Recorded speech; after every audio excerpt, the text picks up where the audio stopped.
پریشانی اور مصیبت سے دو چار ہو، آپ کی ذمہ داری ہے کہ آپ آگے بڑھ کر اس کی مدد کریں۔ بحیثیت مسلمان یہ آپ کا فریضہ ہے، بحیثیت انسان یہ آپ کی انسانیت کا تقاضا ہے۔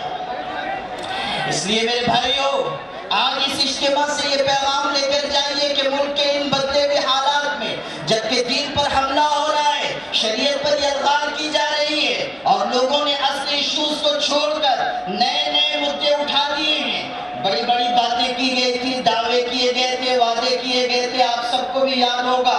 Corruption free India, shining India کہا گیا تھا، ہر آدمی کے اکاؤنٹ میں 15 لاکھ آئیں گے، جن کے اکاؤنٹ نہیں تھے انہوں نے بھی اکاؤنٹ کھلوا لیے اس امید پر کہ 15 لاکھ آئیں گے۔ 15 لاکھ تو کہیں سے آیا نہیں، جو اکاؤنٹ میں پڑا ہوا تھا وہ بھی واپس جا رہا ہے، پتہ ہی نہیں چلتا ہے کہ جنات کھا رہے ہیں یا موکل ہضم کر رہے ہیں۔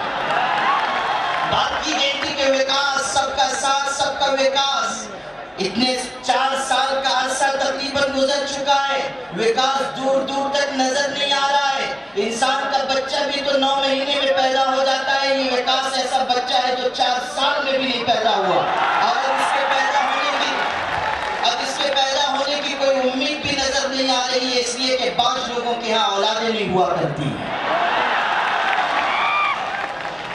اور اسی سے جڑی ہوئی بات میں کہہ دوں، ابھی حضرت مولانا ابو طالب رحمانی نے کہا اناؤ میں ایک بہن کی عزت لوٹی گئی اور کشمیر میں ایک 8 سال کی بچی آصفہ کے ساتھ درندگی کا سلوک کیا گیا، مندر میں رکھ کر 7 دن تک نشیلی دوائیں پلا پلا کر وہاں کے لوگوں نے اس کی عزتیں لوٹی، یہاں تک کہ عزتوں کا محافظ سمجھے جانے والا وہ طبقہ جس کو انتظامیہ اور پولیس کہا جاتا ہے، شرم سے چلو بھر پانی میں ڈوب کر مر جاؤ کہ ان لوگوں نے بھی اس بچی کی عزت لوٹی۔ اور اب ملک کے لوگ یہ کہنے پر مجبور ہو گئے ہیں کہ او ملک کے باسیوں، اپنی اپنی اولاد کی خود حفاظت کرو، اس لیے کہ سرکار بے اولادوں کی ہے، ان کو اولاد کی کوئی فکر نہیں، اپنی اولاد کی خود حفاظت کرو۔ طرح طرح کی باتیں کہی گئی تھی، یہ کہا گیا تھا کہ کرپشن مٹ جائے گا، کرپشن اتنا آ گیا کہ لوگ ہزاروں کروڑ روپیہ لے کر بھاگ رہے ہیں۔ ہزاروں کروڑ روپیہ کہنے والے شخص نے کہا تھا، آپ سب کے حادثے میں بات تازہ ہوگی کہ نہ میں کھاؤں گا نہ کھانے دوں گا۔ ہم لوگ مدرسے کے لوگ ہیں، ہم لوگ حذف کیے ہوئے جملے اور چھپی ہوئی ضمیروں کو بھی پڑھا کرتے ہیں۔ انہوں نے کہا تھا نہ میں کھاؤں گا نہ کھانے دوں گا، اگلا چھپا ہوا جملہ یہ تھا کہ میں سب کو مال لے کر ملک سے بھاگ جانے دوں گا۔ ان کی ناک کے نیچے لوگ ہزاروں کروڑ روپے لے کر بھاگ رہے ہیں۔ ارے صاحب، آپ کو گھپلا ہی کرنا ہے تو اتنا کیجئے کہ جس کو ہم گن سکیں، اتنا نہ کیجئے کہ جس کو نہ ہم گن سکیں نہ آپ رکھ سکیں۔ ہزاروں کروڑ روپے لے کر بھاگ رہے ہیں، کہا گیا تھا کالا دھن واپس لائیں گے، کالا دھن تو آیا نہیں، سفید دھن ہی ملک سے باہر جا رہا ہے۔ اور اس کے بعد ان تمام ایشوز کو دبا دیا گیا اور طرح طرح کے مدعے کھڑے کر دیے گئے۔ ملک کی ترقی سے کیا واسطہ ہے 3 طلاق کے مسئلے کا؟ ملک کی ترقی سے کیا واسطہ ہے حلالہ کا اور ایک سے زیادہ شادی کا؟ یہ صرف بہانے ہیں ان تمام ایشوز کو دبانے کے لیے، اور یہ صرف بہانے ہیں مسلمانوں کو اور اہل ایمان کو ستانے کے اور ان کی شریعت پر الغار اور حملے کے۔ طلاق کے سلسلے میں پہلے 22 اگست کو سپریم کورٹ کا فیصلہ آیا کہ 3 طلاق ایک نشست میں دی جانے والی 3 طلاق کل عدم ہے، ایک سٹنگ کی 3 طلاق سیٹ اسائیڈ ہے۔ اس کے بعد اسی پر بس نہیں کیا گیا، ایک بل بھی لے آیا گیا جس کا نام مسلم ویمن پروٹیکشن بل ہے، اور اس میں یہ لکھ دیا گیا، سیکشن 2 میں لکھا ہے کہ اگر کوئی شخص، کوئی شوہر اپنی بیوی کو 3 طلاق دے گا وہ طلاق نہیں ہوگی۔ اسی کی اگلی لائن میں لکھا ہے کہ جو شخص اپنی بیوی کو 3 طلاق دے گا اس کو 3 سال کی سزا ہوگی اور جرمانہ دینا ہوگا۔ بھائی صاحب یہ تو بتا دیجئے کہ آپ خود کہہ رہے ہیں کہ طلاق نہیں ہوگی، جرم نہیں ہوا اور اس کے بعد آپ کہتے ہیں کہ 3 سال کی سزا بھی ہے۔ پوری دنیا میں کہیں بتاؤ کہ کسی ایسے عمل پر سزا دی جا رہی ہو جس کو جرم ہی نہ مانا گیا ہو۔ اور ذرا سا صفحہ پلٹ کر یہ بھی دیکھ لیجئے کہ 3 طلاق دینے والے کے بارے میں آپ کہہ رہے ہیں 3 سال کی سزا، اور جو بیوی کو چھوڑ کر بھاگ جائے اس کو پردھان منتری کی کرسی۔ اس سے تو آپ راستہ بتا رہے ہیں کہ 3 طلاق مت دو یا طلاق مت دو، ہماری طرح چھوڑ کر بھاگ جاؤ، ہو سکتا ہے کہ چانس لگ جائے تم بھی پردھان منتری بن جاؤ۔ اس راستے پہ نہ جائیے اور شریعت سے چھیڑ چھاڑ نہ کیجیے۔ طلاق کا قانون شریعت کا قانون ہے، اسے اپنی جگہ رہنے دیجیے۔ اور حلالہ اور ایک سے زیادہ شادی، یہ سب چیزیں شریعت سے جڑی ہوئی ہیں۔ آپ اس راستے پر نہ جائیے جو راستہ تباہی اور بربادی کا ہے اور اسلامی شریعت سے چھیڑ چھاڑ کا ہے۔ میں یہ بات عرض کر رہا ہوں کہ طلاق کے سلسلے میں بل پیش کیا گیا اور اس میں یہ بات لکھ دی گئی کہ طلاق ایک ساتھ دی جانے والی طلاق غیر قانونی اور باطل ہے، اور پھر اسی پر سزا رکھی گئی۔ اور پھر ابھی وہ معاملہ ختم نہیں ہوا تھا کہ ایک نیا مدعا اٹھا دیا گیا ایک سے زیادہ شادی کا اور حلالہ کا۔ حالانکہ یہ کوئی مسئلہ نہیں ہے، مسلمانوں میں ایک سے زیادہ شادی کا رجحان کم سے کم ہے۔ اتنے بڑے مجمع میں بھی آپ تلاش کریں گے تو تبرک کے طور پر ایسے لوگ ملیں گے جنہوں نے 2 شادی کی ہو یا 2 سے آگے بڑھے ہوں۔ 2 سے آگے تو عام طریقے پر لوگ بڑھتے بھی نہیں ہیں، اس لیے کہ ایک شادی کے بعد دوسری شادی کی تمنا کرنے والے جب دوسرا نکاح کر چکتے ہیں تو اس کے بعد ان کو غلطی کا احساس ہوتا ہے۔ میں کہا کرتا ہوں حضرات تفریح کہ نکاح سے پہلے دوسرا نکاح کرنے والے روزانہ 2 رکعت صلاۃ الحاجت پڑھ کے دعا کرتے ہیں کہ اللہ دوسرا نکاح کرا دے، اور جب ہو جاتا ہے تو پھر روزانہ 2 رکعت صلاۃ التوبہ پڑھتے ہیں کہ اللہ غلطی ہو گئی ہے معاف فرما دے۔ تو آج کہاں مسلمانوں میں ایسے لوگ ہیں، لیکن آپ اس ایشو کو لے کر آ رہے ہیں۔ حلالہ کو کتنے غلط طریقے سے پیش کیا گیا، میڈیا کے لوگ یہاں موجود ہیں۔ میں صاف صاف کہنا چاہتا ہوں کہ آپ نے بھی بہت غلط رخ اختیار کیا۔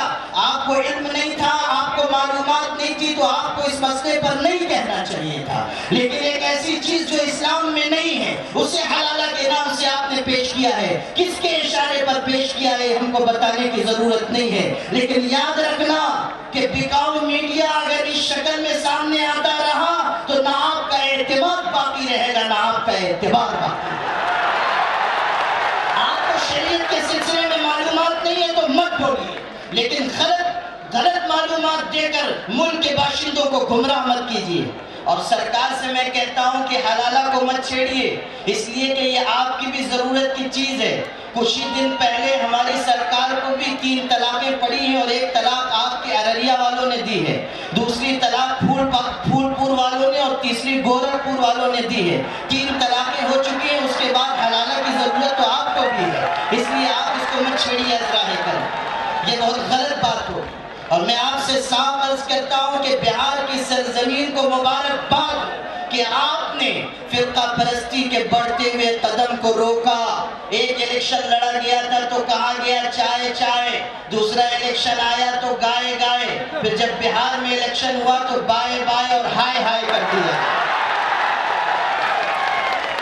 آپ مبارکباد کے مستحق ہیں کہ آج بھی آپ نے اپنی زندگی اور تازگی کا ثبوت دیا، اور اللہ ہمارے مرشد گرامی حضرت امیر شریعت مولانا محمد ولی رحمانی کو لمبی عمر، صحت، عافیت اور مقبول خدمت کے ساتھ عطا فرمائے کہ اس وقت اس ملک کی قیادت ان کے ہاتھوں میں ہے، اور ان کی بالغ نظر قیادت کے زیر سایہ یہ امت اپنا قافلہ آگے بڑھا رہی ہے، اور ہمیں امید ہے کہ حضرت امیر شریعت کی قیادت رنگ لائے گی، اور بہت جلد ظلم کا دور ختم ہوگا اور انصاف کا سورج طلوع ہوگا۔ اور آج کے اس عظیم الشان مجمع کو دیکھ کر میں یہ کہہ سکتا ہوں کہ نور کی ایک کرن ظلمات پہ بھاری ہوگی، رات تمہاری ہے تو کیا صبح ہماری ہوگی۔ میرے بھائیوں، آج اس اجتماع سے یہ عہد لے کر جائیے کہ آپ کو اللہ کی شریعت کے ایک حکم پر عمل کرنا ہے، آپ کو ازدواجی زندگی کو خوشگوار بنانا ہے۔ صرف سرکاروں اور حکومتوں کو سے مطالبہ کرنے اور ان کو چیلنج کرنے سے کام نہیں چلے گا، آپ کے اندر بھی شریعت پر عمل کا جذبہ پیدا ہونا چاہیے۔ امارت شریعہ ہو یا انڈیا مسلم پرسنل لا بورڈ ہو، ان کا پیغام یہی ہے کہ آپ میں سے ایک ایک فرد کو اللہ کے دین کے اوپر چلنا ہے، آپ کو مظلوموں کا ساتھ دینا ہے، آپ کو اس دیش کی خدمت کرنی ہے، آپ کو اس دیش کو بچانے کے لیے آگے آگے آنا ہے. یہ دیش جو خودکشی کی قسم کھا چکا ہے, یہ دیش جس کو مٹھی بھر فرقہ پرست عناصر غلط راستے پر لے جا رہے ہیں, یہ ملک جو کرپشن کے دلدل میں ڈوبتا جا رہا ہے, میں اللہ واحد و قہار کی قسم کھا کر کہنے کے لیے تیار ہوں کہ اس آسمان کے نیچے, اس زمین کے اوپر اگر اس دیش کو کوئی بچا سکتا ہے تو آپ بچا سکتے ہیں. آپ کا عزم حوصلہ بچا سکتا ہے, آپ کا ایمان بچا سکتا ہے, آپ کی غیرت دینی بچا سکتی ہے, آپ کی حب الوطنی بچا سکتی ہے. ایک مرتبہ پھر آپ اٹھ کھڑے ہو اور ثابت کرتے ہیں کہ آپ اس پیغمبر کی امت ہیں جس پیغمبر کو ان کے وطن سے نکالا گیا, مکہ مکرمہ سے نکالا گیا, جس پیغمبر کو ان کے وطن مکہ مکرمہ سے نکالا گیا. تو آپ صلی اللہ علیہ وسلم مکہ مکرمہ سے نکل کر ایک ٹیلے پر چڑھ گئے اور وہاں سے پلٹ کر آپ نے مکہ مکرمہ اور خانہ کعبہ کو دیکھا, اور آپ نے اس حالت میں کہ آپ کی مبارک آنکھوں سے آنسو بہ رہے تھے, اس وقت آقا علیہ السلام نے ارشاد فرمایا مکہ مکرمہ کو خطاب کر کے, ما اطیبک من بلد واحبک الی ولولا ان قومی اخرجونی منک ما سکنت غیرک. او مکہ مکرمہ, تو کتنا پیارا شہر ہے, تو کتنا محبوب شہر ہے, قسم خدا کی اگر میری قوم کے لوگ مجھے تجھ سے نہ نکالتے تو میں تجھے چھوڑ کر دنیا میں کہیں آباد نہ ہوتا. او نفرت کا سودا کرو, او مسلمانوں سے حب الوطنی کا سرٹیفکیٹ مانگنے والوں, او مدرسوں پر دہشت گردی کا کرن لگانے والوں, سنو, تم سے ہمیں حب الوطنی کی دستاویز یا سرٹیفکیٹ لینے کی کوئی ضرورت نہیں ہے. حب الوطنی کا سبق ہمیں ہمارے آقا حضرت محمد صلی اللہ علیہ وسلم سکھا کر گئے ہیں. ہم سے زیادہ حب الوطنی کو کون جان سکتا ہے؟ اس لیے میرے بھائیو, آپ وطن کی محبت میں آگے آئیں, آپ پسماندہ اور مظلوم طبقات کو انصاف دلانے کے لیے آگے آئیں, آپ شریعت پر عمل کے جذبے کے ساتھ آگے آئیں. اور یاد رکھیں, زندہ قومیں اور زندہ ملتیں اس وقت تک پلٹ نہیں سکتی جب تک کہ وہ اپنے قائد کے اشاروں پر جان نہ دے دیں.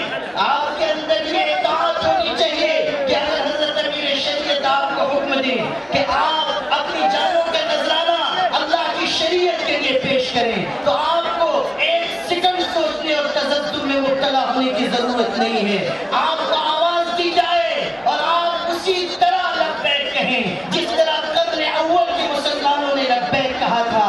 اذا دعوا الى اللہ ورسولہ لیحکم بینہم, جب انہیں آواز دی گئی اللہ اس کے رسول کی طرف, انہوں نے کہا سمعنا واطعنا, ہم نے سنا اور ہم نے اطاعت کی.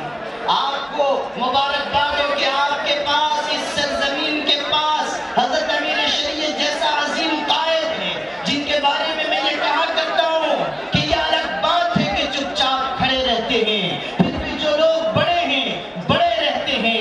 ایسے درویشوں سے ملتا ہے ہمارا شجرہ جن کی ٹھوکر میں کئی تاج پڑے رہتے ہیں.